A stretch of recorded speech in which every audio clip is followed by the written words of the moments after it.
अस्सलामुअलैकुम। Programme in fact में खुश आमदीद। अब्दुल मजीद साजिद के साथ मैं हूँ आमना ताहिर।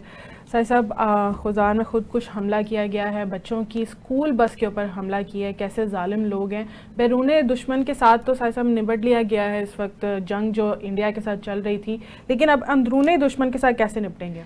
अंदरूनी दुश्मन नहीं है, ये प्रॉक्सी वार कर रहे हैं अब मोदी साहब। और मोदी साहब चूंकि मैदान जंग में जो जंग थी वो तो बहुत बुरी तरह हार चुके हैं, शिकस्त हुई है। और इतनी उन पर तनकीद हो रही है, पूरी दुनिया में हो रही है। इंडिया के अंदर तो होनी थी, उनके तो ज़ाहिर अपना एक मुल्क है, उसके वो बासी हैं। हाँ। वो अपनी राय रखते हैं, को कि उनको अपनी राय के इजहार का वहां मौका नहीं दिया जा रहा।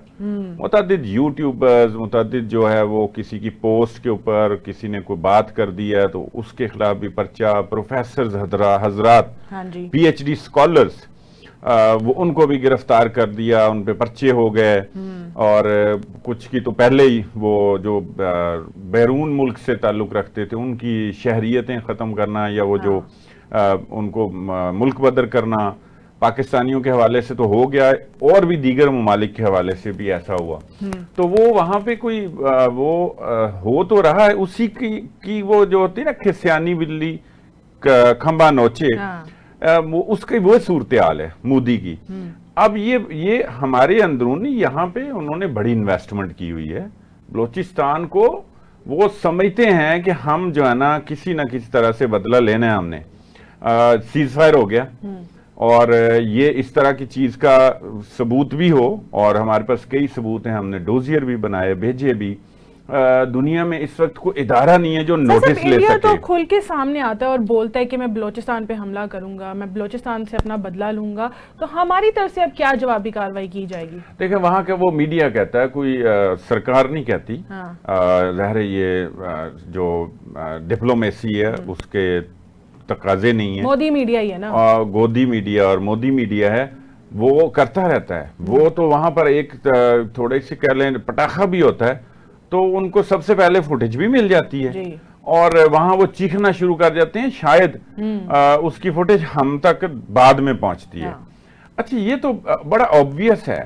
वहां पर बलोच लोग जो हैं वो उसको उन्होंने पनाह दी हुई है इंडिया में, और जो बलोचिस्तान के अंदर लोग जो हैं जो बदअमनी फैलाते हैं, दहशतगर्दी करते हैं, और वो जनाब चंद रुपयों की खातिर या आप कह लें अपने ज़ाती मुफाद की खातिर जो है वो वहाँ पर दहशतगर्दी फैला रहे हैं, जिसके नतीजे में ये कार्रवाई उन्होंने अपनी तरफ से बहुत बड़ी कार्रवाई करने की कोशिश की है। APS की जैसे कार्रवाई हुई थी। इस वक्त हमें ज्वाइन कर रहे हैं brigadier Nadir Mir, chairman PNR है। नादिर साहब, आपका प्रोग्राम के अंदर खुश आमदीद कहेंगे। सर, एक और खुदकुश हमला हमने देखा है बलोचिस्तान में, और इसके अलावा महकमा इंसदाद दहशतगर्दी KP जो है उसने भी रिपोर्ट जारी कर दी है कि इस साल में कितने अफराद शहीद हुए हैं, 200 अफराद कहे जा रहे हैं। सर, ये दहशतगर्दी का सिलसिला कैसे ख़त्म होगा, और इंडिया की जो प्रॉक्सीज हैं जो एक्टिव हो गई हैं दोबारा से, उनको कैसे रोका जाएगा? पहले तो ये दहशतगर्दी इसको कहना आप छोड़ दें जी। वो जो तरीका यूज कर रहे हैं वो दहशतगर्दी का है, जाहिर है, लेकिन बेसिकली ये जंग है जो इंडिया आपके वेस्टर्न फ्रंटियर यानी कि अफगानिस्तान से कर रहा है, बलूचिस्तान में और KPK में। तो ये समझने की बात है कि ये जंग जो इंडिया ने की थी अभी 4 दिन की, जिसमें उसको शिकस्त हुई, और पाकिस्तान दुनिया के अंदर पाकिस्तान की सारी ग्लोबली एक विक्ट्री एक्सेप्ट हुई, उसका ये दूसरी कड़ी है, क्योंकि उसमें वो फेल हो गया है मशरकी सरहद पे, ईस्टर्न बॉर्डर पे। अब वो पाकिस्तान के वेस्टर्न बॉर्डर से बड़ी दहशतगर्दी करा रहा है। तो इसका सिंपल हल ये है कि इसके 3 पहलू हैं। एक है KPK एंड बलूचिस्तान जहां ये दहशतगर्दी हो रही है, दूसरी अफगानिस्तान जहां से कराई जा रही है, और तीसरा इंडिया जो करा रहा है। अभी अफगानिस्तान के साथ अभी रिसेंटली भी मीटिंग हुई है पाकिस्तान डिप्टी प्राइम मिनिस्टर की चाइना में, आपको पता है उनके भी लीडर अफगानिस्तान के रख भी आए थे। तो उनके साथ अभी क्लियर करना पड़ेगा कि जी ये अफगानिस्तान से दहशतगर्दी इधर एक्सेप्टेबल नहीं है, जो भी है, नंबर 1। और Pakistan has to strike terrorist wherever they are, जिधर भी है उनको साथ। और जो बलूचिस्तान में और KPK में दहशतगर्दी हो रही है, इसमें दहशतगर्दी के एलिमेंट को तो एलिमिनेट करना पड़ेगा, उसमें दूसरी कोई राय नहीं है, बात नहीं है। उसके अलावा जो लोगों के जो होते हैं कंफ्यूजन हो जाती है, जो लोगों के बाकी मसाइल हैं, ख्याल जो सियासी हैं या सोशल हैं, या जो वो जाहिर है हल करने का काम है प्रोविंशियल गवर्नमेंट का, फेडरल गवर्नमेंट का, पाकिस्तान की रियासत का। वो तो हल करने है, लोगों को तो आपने रिलीफ दिलाना है कि बलूचिस्तान के लोगों को, हमारे बहादुर बलोचों को और हमारे के बहादुर पश्तूनों को उनकी जो रिक्वायरमेंट है वो तो पूरी करनी है। लेकिन जो एलिमेंट दहशतगर्दी कर रही है उसका सिर्फ एक हल है, they have to be dealt with in the language they understand. और जब तक आप भारत को जो करार है उसको जवाब नहीं देंगे भारत के अंदर, तो तब तक आपका मसला हल नहीं होगा। ये मैंने बात काफी साल पहले भी कही थी, अभी भी कह रहा हूँ। भारत में बहुत से मौके हैं उनको जवाब देने के। मैं ये नहीं कह रहा हूँ कि पाकिस्तान दहशतगर्दी करे, मगर आप एक तो दुनिया में लेके जाए भारत को उसकी जो दहशतगर्दी मुख्तलिफ फोरम से, दूसरा वहां बहुत सी तहरीकें चल रही हैं जो सपोर्ट मांग रही है पाकिस्तान से। तो जिस तरह भारत बलूचिस्तान में करा रहा है, KPK में करा रहा है, आप भी कराएंगे उनको, तो फिर भारत को आपका मसला मैसेज समझ आ जाएगा। अच्छा, ये आप नादिर साहब, ये कैसे जवाब कह रहे हैं कि भारत में हम जवाब दें? क्या कोई तरीकाकार क्या इख्तियार करें? हम तो डोजियर बनाते हैं, हम बैनुल अक़वामी जो ताकतें हैं, अक़वाम मुत्तहिदा हो, ज़ाहिर है कोई सुपर पावर हो, हम सबको मुखातिब करते हैं, बताते हैं ज़ाहिर है जो तरीक़ाकार है, जो सफारती अंदाज है, डिप्लोमेटिक अंदाज है, वो तो हम इख्तियार कर रहे हैं। तो फिर वो तो बनिया है, वो तो अपनी मकारी से नहीं जाएगा। तो हम क्या करें? हमारे तो बच्चे शहीद हो रहे हैं। बच्चे देखें, जिन माओ के और वालिदैन के बच्चे जो आज देखें जब हमला हुआ और उन तक इतला पहुंची, वो तो उन पे ऊपर क्या गुजरी होगी।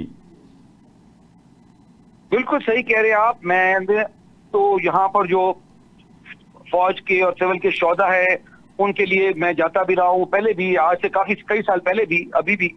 और ये सिलसिला काफी अच्छे से चल रहा है और आपकी बात 100% करेक्ट है। सारा पाकिस्तान ये इस पे मुतहिद है, जैसे भारत के खिलाफ दिफा पे मुतहिद है, उसी तरह पाकिस्तान से दहशतगर्दी खत्म करने को मुतहिद है। तो इसका जवाब है ना, खालिस्तान की मूवमेंट है, बांग्लादेश में वो सिलीगुड़ी कॉरिडोर है, असम है, 500 और जगह है वहां पर। वो तो लंबी फहरिस्त है ना, रियासत को भी पता है, पाकिस्तान की गवर्नमेंट को भी पता है, और पाकिस्तान की गवर्नमेंट को इसका जवाब देना चाहिए। जिस तरह भारत को 4 दिन की जंग में जवाब दिए ना, उसी तरह इसको जवाब भी देना चाहिए। ये मैं पहले भी कह चुका हूँ। इसको सबसे बड़ा मसला पाकिस्तान में है और एक गलत फहमी है मुख्तलिफ लेवल्स पे कि इसको दहशतगर्दी कहती है और भारत की जंग को जारियत कहती है। It is not like this, it is one war. ये एक ही जंग है। ये पाकिस्तानियों को समझना चाहिए कि जंग एक है। भारत इधर उधर से डायरेक्टली कर रहा है और इधर से यानी मशरकी सरहद पे खुद कर रहा है, और वेस्टर्न बॉर्डर से पाकिस्तान यानी अफगानिस्तान वाली साइड से वो करा रहा है। इसको पैसे दे के, वेपन दे के, मुख्तलिफ तरीके, उसके बंदे भी शामिल हैं। तो जब वो करा रहे हैं आपके खिलाफ एक दूसरी जंग, आपके बच्चों को शहीद कर रहे हैं, तो आप जवाब दें। आप क्यों नहीं जवाब देते? आपने उसके जहाज गिराए थे ना जब आए थे, आपने उनके मिसाइलों के जवाब दिया ना, आपने ड्रोन भेजे ना उधर, तो आप इनका जवाब क्यों नहीं देते? ये मैंने आज नहीं कहा, ये तो मैं पिछले 10 साल से मैं ही कह रहा हूँ और कोई नहीं कहता पाकिस्तान में। Answer them Indians in the language they understand. अच्छा नादिर साहब, एक और इशू भी है ना, ज़ाहिर है इसमें अफगानिस्तान की सरजमीन भी इस्तेमाल हो रही है। यकीनन अफगानिस्तान से लोग तरबियत याफ्ता भी आ रहे हैं, वहां से असला भी आ रहा होगा, और वो बल्कि आया भी, जैसे जाफर एक्सप्रेस के मौके पे हुआ है। तो अफगानिस्तान को देखें, हमारा तो हमसाया मुल्क इंडिया को हम छोड़ दें, वो तो करता आ रहा है अजलों से, और शायद आगे भी करता रहे जब तक कि वो उसके कोई टुकड़े टुकड़े नहीं हो जाते। वैसे वो उस तरफ उन्होंने सफर शुरू कर दिया है और देखें जो भी होता है। लेकिन अफगानिस्तान तो हमारा ब्रदर इस्लामी मुल्क है और हमने उनकी बड़ी मदद की है, हमने उनको तैयार भी किया है। आप मेरी बात समझ रहे होंगे। तो ये कैसे ये इस हद तक का मामला चला गया? उनको तो हम चलो कम से कम समझा सकते हैं, बात कर सकते हैं, मुज़ाकरात कर सकते हैं, इंडिया को छोड़ दें। मैं आपकी बात नहीं समझ रहा। अफगानिस्तान के साथ नहीं, उनको हम नहीं समझा सकते। नहीं, आप मेरी बात नहीं सुनी, आपने मेरी पूरी बात नहीं सुनी जी। There is no such thing as brotherly इस्लामी मुल्क। भाई नेशनल इंटरेस्ट होता है, कौमी मफाद होता है। मुसलमान मुल्क भी आपस में लड़ चुके हैं, क्रिश्चियन मुल्क भी लड़ चुके हैं, क्रिश्चियन वर्सेस मुस्लिम भी हो चुका है, और कम्युनिस्ट वर्सेस कैथलिक भी हो चुका है। नेशनल इंटरेस्ट होता है। इस वक्त इशू बड़ा सिंपल है, और ये बात, ये जो इंडिया से तो लड़ाई अभी हुई है, मैं अफगानिस्तान के मामले में 1 साल से कह रहा हूँ, बहुत ही 2 सालों से कह रहा हूँ, जब से आए हैं ये तालिबान। मैं कह रहा हूँ कि हमने उनकी मदद की, आपको पता है, सारी कहानी है, वो रिपीट करने की जरूरत नहीं है, सबको पता है जी।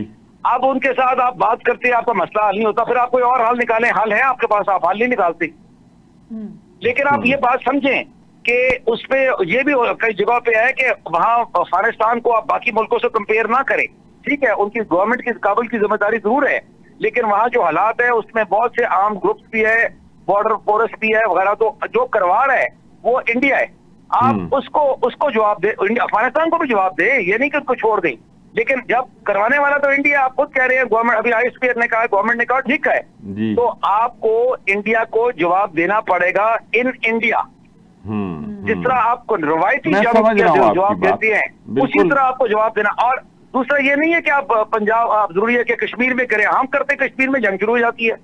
भाई आप कश्मीर में ना करें ना, आप बांग्लादेश से करवाएं, आप असम में करें, आप वहां उधर चाइना के साथ अरुणाचल प्रदेश है उधर करें, बहुत इंडिया करते हैं, काफी जगह करने को, अगर आपने करना है तो।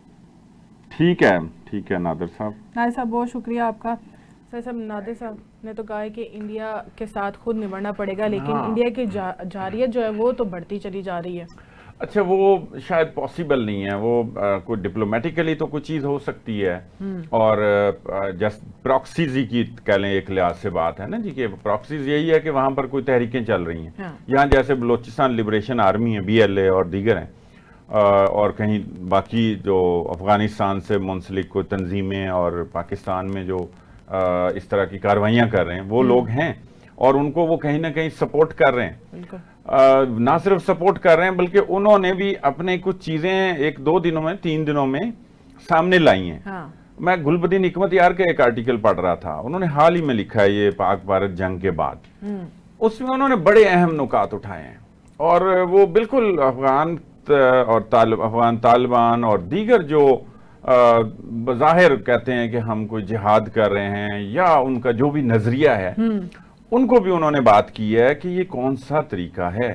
और एहसानुल्लाह एहसान तो बाकायदा लॉन्च हो गए हैं, वो ये भी खबर आई है, मैंने देखी है, कन्वेंशनल मीडिया पे ही आई है, सिर्फ सोशल मीडिया पे नहीं, कि वो जो है ना वो बाकायदा तौर पे उसमें हिस्सा बन गए हैं, और वो कह रहे हैं कि हम जो है ना इसमें अपना किरदार अदा करेंगे। और खुद अफगानिस्तान के अंदर से लोग जो बात कर रहे हैं वो इंडिया को बड़ा सराह रहे हैं और ट्वीट्स भी कर रहे हैं, और वहाँ यहाँ से हमारे वाघा बॉर्डर से ट्रक जा रहे हैं, उनकी जो अशिया खुर्दो नोश हैं और दीगर जो सामान जा रहा है, अफगानिस्तान इंडिया की यहाँ से जा रहा है, और कहते ये हैं कि इंडिया ने हमें वेलकम किया, भाई हमने आपको भेज रहे हैं, हम आपको सपोर्ट कर रहे हैं, हमारे रास्तों से जा रहे हैं। जाने से सब सपोर्ट हो रही है इंडिया की, और अब जिस तरह से वजीर खारजा की मुलाकात हुई है चाइना में, इस पर साहब बात करेंगे कि क्या अहम पेशरफ्त हुई है, लेकिन एक शॉर्ट ब्रेक के बाद। वेलकम बैक नाज़रीन।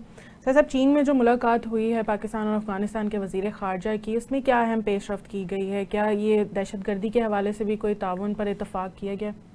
हाँ, सिक्योरिटी पे बात हुई है, और जो एक ऑफिशियल सी स्टेटमेंट आती होती है, और उसमें ज़ाहिर बहुत उसकी जुजियात तो नहीं बयान की जाती, लेकिन यह है कि तिजारत पे, सिक्योरिटी में राबताकारी और ताउन एक दूसरे के साथ करने के हवाले से इन तीनों ममालिक के वज़राए खारजा में इत्तफाक हुआ है। कबल अज़ीम हमारे वज़ीर खारजा भी अफ़गानिस्तान गए थे, उन्होंने इस मौके पे मीटिंग में अपनी उस मुलाकात का, दौरे का जो है ना वो तस्करा भी किया, हवाला भी दिया कि जो बात हुई ज़ाहिर है उसको आगे उसी की कंटिन्यूटी लेके आगे चल रहे हैं। और फिर अब ये तीनों ममालिक की जो है ना यहाँ पे चीन में ये मुलाकात है बहुत अहम। इस खित्ते में अमनो अमान इन तीन ममालिक के कहले ख़ास तौर पे एक जॉइंट वेंचर के ज़रिए मुमकिन है। इंडिया को लगाम देने में जो किरदार चीन और उसके साथ साथ अफगानिस्तान का अदा कर सकता है, वो इस खित्ते में और कोई नहीं कर सकता। ईरान का थोड़ा सा और मामला है, बहरहाल हमारा वो भी है हमसाया मुल्क, लेकिन वहां से हमें कोई उस तरह की शिकायत जो है अभी तो वो बहुत कम है, और वो ज़ाहिर बॉर्डरिंग जो और नेबरिंग कंट्रीज होते हैं वहां से छोटी मोटी शिकायत तो होती हैं। सबसे बड़ी शिकायत तो इस वक्त इंडिया के बाद ज़ाहिर वो तो एक खुल्लम खुला दुश्मन है, हमें अफगानिस्तान से है। अफगानिस्तान में बहुत सारे ग्रुप्स हैं, वो उनको कंट्रोल करना, काबू करना, ये बहरहाल अफगान हुकूमत की जिम्मेदारी। इस वक्त एक अबूरी सेटअप है वहाँ पे। ये अमेरिका के नाटो के इनखला के बाद वहाँ पर तालिबान की हुकूमत है, और उसको 3 साल से ज़ायद अरसा हो गया तकरीबन। तो वो एक अबूरी से सेटअप ही लेके चल रहे हैं। सही। अब उनको आना पड़ेगा, जाहिर है, अपने उसमें जो भी मसाइल हैं उनको भी हाल एड्रेस ही में करना पड़ेगा। बरतानिया के सेक्रेटरी खारजा ने भी पाकिस्तान का भी दौरा किया और अब उसके बाद वो इंडिया का दौरा कर रहे हैं। जो वाकया ये अभी बलूचिस्तान में पेश आया है, क्या हम उसको ये कनेक्ट कर सकते हैं कि सीज फायर को पामाल कर दिया इंडिया ने, और अब ये जो सेक्रेटरी खारजा है वो उसको बचाने के लिए वो अब क्या इंडिया को, वो तो जाहिर है एक ओवरऑल जो सीज फायर है और उसको आगे जंगबंदी की हतमी शक्ल देनी है। 30 मई तक का जो मिलिट्री ऑपरेशंस के जो डीजीज हैं, उनकी जो मुलाकात में इत्तफाक हुआ है, वो मरहलावार उसमें 30 मई तक उन्होंने वापस अपनी उन पहले वाली पोजीशन पे जो 6 मई से पहले थी वहां तक जाने पे इत्तफाक की और मरहलावार ये एक तरीका का तय हुआ।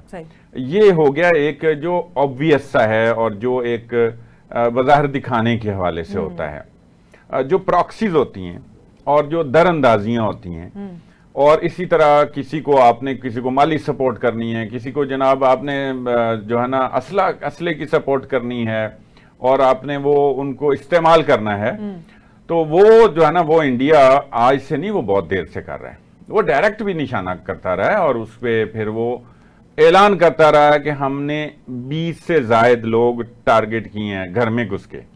उसमें कनाडा भी शामिल है। अब देखें, ये कुछ चीजें दुनिया के सामने हैं। अब कोई किरदार, कोई काम दुनिया का भी है। यकीनन हम हमसाया मुल्क हैं, हमारा आपस में ताल्लुकात बेहतर होने चाहिए, प्रॉक्सीज नहीं होनी चाहिए, लेकिन एक दुनिया का एक सिस्टम है, उसको वैसे तो कोई उनकी कोई एक कह लें कोई चिड़ी भी जो है ना वो कोई उस जख्मी होती है तो जनाब इंसानी हकूक की तंजीमें पूरी दुनिया में वो खड़ी हो जाती और जो है ना वो एहतजाज करती हैं। और यहाँ गजा में जो हाल हो रहा है, यहाँ पाकिस्तान में जो मुख्तलिफ तरीकों से अभी ये कर रहे हैं, डायरेक्ट जंग की तो उनमें हिम्मत ही नहीं रहेगी ना, सकत ही नहीं रहेगी। अब इसमें मैं चाइना का जो जिक्र कर रहा था, चाइना ने J-35A जंगी तैयारे जो है ना वो पाकिस्तान को देने का ऐलान कर दिया है और ये बहुत बड़ा ऐलान है। और वो ये एक तरह का साथ ये ऐलान भी है कि हम पाकिस्तान के साथ खड़े हैं, पाकिस्तान का पूरा दिफा करेंगे। अगर आप नहीं हटते तो फिर हम मजीद भी ज़ाहिर है इस दिफा के लिए जो भी साजो सामान और जो टेक्नोलॉजी की ज़रूरत है वो हम फराहम करेंगे। चीन ने बरमला इस पे क्या है, और चीन के ही इनिशिएट करने पे पाकिस्तान, अफगानिस्तान और चीन की जो है ना वो ये नेगोशिएशन चल रही है। और इन मुज़ाकरात के नतीजे में दुआ करें कि ये अगर मसला हल हो जाता है और एक अफगानिस्तान के अंदर जो अबूरी हुकूमत है, वो वैसे इस बात को भी माइंड करते हैं कि अबूरी हुकूमत क्यों कहा जाए, वो ज़ाहिर है वहाँ एक सोच पाई जाती है, एक नज़रिया है और वो उसके तहत उसको वो इनकलाब का नाम देते हैं और वो एक पूरी बहरहाल एक अलग से एक पूरा सिलसिला है। उसको मैं समझता हूँ लेकिन मैं उस पर बात कम ही करूँगा। लेकिन है वहाँ की आवाम का ये कंसर्न और वहाँ के लोग जो हैं वो बड़े पाकिस्तान से मोहब्बत भी करते हैं। अफगान तालिबान भी बज़ाहिर बिल्कुल ये कहते हैं कि ये पाकिस्तान का कुछ मसला जो है वो खुद देखे और वो इनके साथ निपटे, लेकिन अफगान सरजमीन इस्तेमाल हो रही है, उसको रोकना बहरहाल वहां की हुकूमत ने। अब चीन का किरदार देखेंगे पर तो अगर हम देखें तो वहां पर तो इंडिया को पसपाई का सामना करना पड़ा है, लेकिन अब जो सफारती महाज है जो वफूद ने जाना है पाकिस्तान के और भारत के दुनिया भर में, तो वहां पर जाकर आप क्या समझते हैं कि अब वहां पर भी उसको मार खानी पड़ेगी इंडिया को? उसको मार जो पड़ गई है ना, ये अल्लाह का अजाब है। चूंकि हम बहुत समझते हैं, हम बड़े कमज़ोर से भी हैं, हम समझते हैं हमारी मुआशी हालत भी बहुत कमज़ोर है। ईमान के जज्बे की बात नहीं मैं कर रहा, एक ओवरऑल बात कर रहा हूँ। या हमारा कुछ यहाँ पर अनरेस्ट भी ऐसा रहा है जो कि ख़त्म हो गया। इस हवाले से, इंडिया के हवाले से तो मुकम्मल तौर पे ख़त्म है। खान साहब ने कल बड़ा क्लियर मैसेज दे दिया था कि हम फौज के साथ हैं, इस वक्त कौम के इत्तेहाद की ज़रूरत है। ये पूरी बड़ा क्लियर मैसेज है जी। तो ये इंडिया के हवाले से तो कोई अभाम नहीं है और ये इंडिया को भी किसी किस्म की गलतफहमी में नहीं रहना चाहिए। अब आपका जो सवाल है वो ये है कि अब हम क्या सवाल आपका क्या था?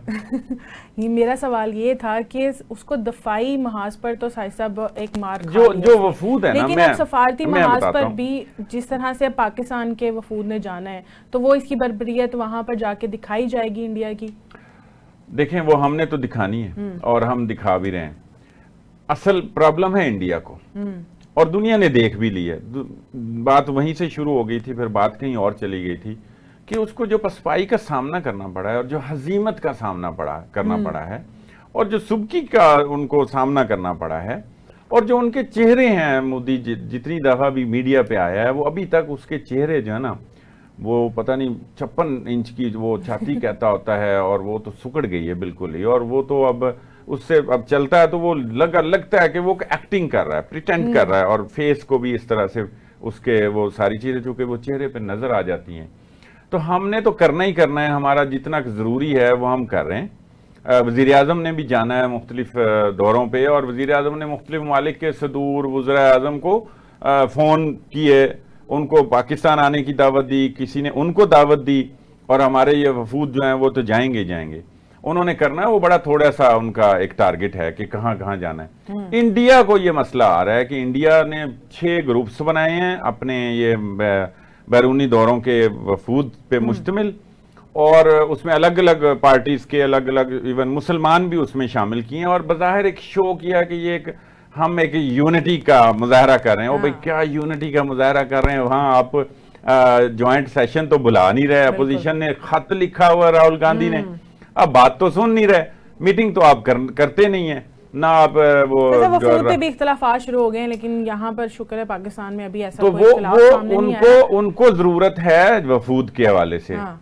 हमें दुनिया ने तस्लीम किया, ये अल्लाह का बड़ा करम हुआ है, और ये अल्लाह ही की तरफ से कोई मदद थी कि इंडिया जो बड़ा यहाँ का अपने आप को थानेदार समझता था और चौकीदार समझता था, उसकी थानेदारी और चौकीदारी तो खत्म हो गई है, निकल गई। अब वो उसके लिए बचाव के लिए, और इसके साथ ये जो प्रॉक्सीज हो रही है ना, ये अब इसको वो गैर महसूस अंदाज से ये क्लेम करेंगे, मीडिया के जरिए तो हो रहा है क्लेम, समझ लें वो मोदी ही है मीडिया, मोदी की जुबान ही मीडिया वहां पे बोलता है, क्योंकि वो भी बड़ी बुरी तरह एक्सपोज हो गया और पूरी दुनिया ने भी उसको किया है। सर जिस तरह से आपने कमज़ोर होने की बात की, तो मेरे ख्याल से इंडिया भी यही समझ रहा था कि हम सियासी इस्तेहकाम हमारे अंदर नहीं पाया जाता, इस लिहाज से भी हम कमज़ोर हैं, मईशत के लिहाज से भी हम कमज़ोर हैं। लेकिन जिस वक्त ये जंग शुरू हुई तब पूरी कौम ने बता दिया कि हम मुत्तहिद हैं, चाहे वो PTI हो, वो भी फ़ौज के साथ ही थी। लेकिन जैसे ही साहब ये जंग ख़त्म हुई, फिर से वही हमारे अंदर इस्तेहकाम ख़त्म हो गया सियासी। और आप ये देखें कि बैरिस्टर गौहर ने एक तरफ जब फील्ड मार्शल बनने पर जनरल आसिम मुनीर को मुबारकबाद दी है, वहीं पर अलीमा खान ने ये कह दिया कि इससे अच्छा आप बादशाह अपने आप को कहलवा लेते और बन जाते, क्योंकि जंगल का कानून तो यही है कि बादशाह कहलाया जाए। अच्छा, वो तंज कर रही हैं, गैर सियासी थी, वो इमरान खान की बहन है, लेकिन उन्होंने चीज़ों को कंट्रोल किया कि जी वो चूँकि पहले बुशरा बीबी कर रही थी, वो भी गिरफ्तार हैं, तो बहन है, ज़ाहिर उनकी रसाई है, वो मुलाकात होती है हर हफ्ते और कोई ना कोई बात उन्होंने करनी होती, ना भी करना चाहें तो वो मीडिया के लोग जो है ना उनसे कुछ ना कुछ पूछते हैं, वो कुछ ना कुछ देर सोचती हैं। इस हवाले से कल जब ये फैसला हुआ काबीना ने किया कि जनरल आसिम मुनीर को जनाब ये एजाज़ दिया जाए फील्ड मार्शल का, और ये बड़ा बड़ा एजाज़ होता है, 5 स्टार जनरल बन जाते हैं, 5 स्टार हो जाते हैं जनरल, तो वो हैं 4 स्टार के, इससे आगे तो बस खत्म है, आगे तो कोई और ओहदा नहीं होता। ये एजाज जो है ये वैसे भी ताहयात एजाज है। तो जब ये बात की तो वो कुछ देर बिल्कुल सकते में थी, मैंने देखी है वो फुटेज, जाहिर है वो गैर सियासी खातून हैं, उनको उनके साथ भी ये ज्यादती कर देते हैं मीडिया पर्सन्स के, वो जो है ना उनसे कोई बात कर लेते हैं, वो नहीं उनसे करनी है। बैरिस्टर गौहर की बात को हम समझेंगे कि वो चेयरमैन है और वो ये समझते हैं कि हमें इस पे मुबारकबाद देनी चाहिए, ये पाकिस्तान का एजाज है, और ये सोच समझ के काबीना ने दिया है, और हमने एक वो दिया भी इसी तरह बड़ी बड़ी जंगों में कामयाबी के बाद दिया जाता है, जिस तरह हमने कामयाबी हासिल की, और उसके लिए हाफिज आसिम मुनीर साहब जो हैं वो बिल्कुल मुस्तहिक थे इसके, और ये शहबाज शरीफ साहब ने फैसला किया है जी। और उन्होंने कहा है कि मैंने इस पे नवाज शरीफ साहब से भी मुशावरत की है। और मैं आपको बताऊं कि मैं था भी इस्लामाबाद में, काबीना, वफाकी काबीना के लोगों को भी मीटिंग से पहले नहीं पता था कि ये कोई ऐसा फैसला होगा या इस तरह के, मतलब उसको इस तरह से कह लें एक सरप्राइज भी था। और उसके बाद फिर रखा गया, फिर बाकी लोगों को, सदर को, उन सबको फिर एतमाद में लिया गया। तो इस पे तो किसी को कोई इख्तलाफ नहीं है। अब इमरान खान साहब ने भी तंज किया है और अलीमा खान साहबा ने भी तंज किया है, बैरिस्टर गौर साहब ने मुबारकबाद दी है। मैं उमर अयूब साहब की स्टेटमेंट तलाश कर रहा हूँ कि वो जो ना फील्ड मार्शल पहले जो जनरल अयूब थे जी, उन्होंने खुद वैसे अपने आप को ये टाइटल दिया था जब उन्होंने सारा जमहूरी निज़ाम जो है ना वो लपेट लिया और वो मार्शल डिक्टेटर बन गए। Field marshal general Ayub Khan, और वो आखिरी वक्त तक रहते हैं, फिर ये ताहयात होता है उन्होंने खुद। लेकिन आर्मी चीफ को, जो अब हम फील्ड मार्शल ही कहेंगे, जो 2027 तक आर्मी चीफ भी हैं, वो तो रिटायर हो गया ना, ये वो तो वो बन गए, चीफ एग्जीक्यूटिव बन गए, सदर साहब बन गए, तो और आर्मी चीफ बने। ये भी एक बहस चल रही है ना, लेकिन इनका तो टेन्योर है। हाँ। और ये एजाजी तौर पे वो आर्मी चीफ वही हैं। तो ये ऐसी कोई खुशफहमी में मुब्तला ना हो कि आर्मी चीफ को बदल रहे हैं या बदल दिए जाएंगे या और आ जाएंगे, इनको ये एजाज दे दिया है। खत्म हो रहा है क्योंकि कल खान साहब ने ये भी बात की थी कि मैं एस्टेब्लिशमेंट से बात करने के लिए खुद तैयार हूँ। तो अब क्या पीटीआई ये कोशिश करी कि जो दरवाजे बंद किए गए हैं उनको खोला जाए? अब कितनी मेहनत करनी पड़ेगी खान साहब को और उनके सोशल मीडिया को कि वो अपना ट्रस्ट बहाल कर सकें? अच्छा, ठीक है, ये अच्छा सवाल है। इस्लामाबाद हाई कोर्ट के सामने आज पीटीआई ने एक एहतजाज किया। हाँ।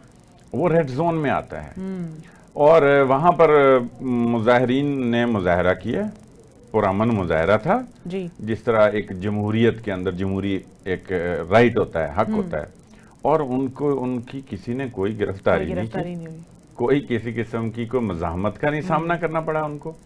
तो ये एक अच्छा जेस्चर है कि वहाँ पे तो वैसे ही पाबंदी होती है मुजाहरों की, लेकिन बहरहाल उन्होंने किया और वो एक गैदरिंग थी और उनका पीटीआई ने कर लिया। तो वो भी अपनी जगह पे एक मामला है कि ये भी कहीं ना कहीं तो कोई एक अच्छा मैसेज है ना। हाँ। इसी तरह की चीज़ें अगर आगे चलें, ये मैं एक मिसाल दे रहा हूँ, तो फिर जो है ना दूसरी तरफ अगर हम देखें तो एफआईए ने, मेरी इतला के मुताबिक ताज़ा इतला है कि आरिफ अलवी के अकाउंट्स, उनकी अहलिया के, उनके बच्चों के अकाउंट्स मुंजमद करवा दिए हैं, फरीज करवा दिए। तो वो आरिफ अलवी के दायरे अपने जो जिस तरह की वो बयानात दे रहे हैं, स्टेटमेंट्स दे रहे हैं, वो मेरा ख्याल है एफआईए का वो उसने अपना इख्तियार इस्तेमाल किया। तो ये अगर सिलसिला चलेगा तो मेरा ये ख्याल है कि फिर कोई ना कोई बहाल होगा एतमाद। हम चूंकि एतमाद की बात कर रहे हैं और अभी जैसे ऐसे थोड़ा वो तंज ही हो रहा है, कोई तनकीद नहीं हो रही, सबने कबूल किया कि हमें कामयाबी हासिल हुई है और वो फील्ड मार्शल बने हैं। खत्म हुआ। नाज़रीन, आपने साहिब साहब का तज्जिया सुना, हमें दीजिए इजाजत, अल्लाह हाफ़िज़।